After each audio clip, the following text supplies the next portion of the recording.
Ram. That is Kangla word. What is the meaning of Kangla? Kangla is the you know Maitai lies. What? Mithi Lai?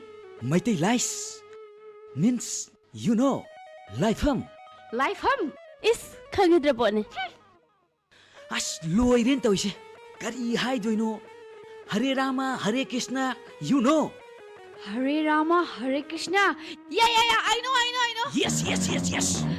Like that. Kangla also Maitai singi like Kuramfam. Ha hum haya sidabamapu line tho laren bibu mirai phade. Meaning heroine on that? Artha, meaning, like that. Hare Rama, Hare Krishna. Premier, noi chesi phorenda ong khiba kyam kuire.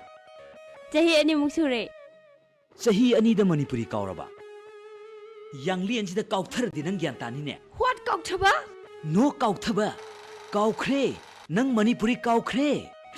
I small ningshinge. Yam ningsingo. Kadar sine. What? Kale ni ne yam sayeba. Nang bu sadro. Yeah. It's too hot. Se namai dito. Oh my God.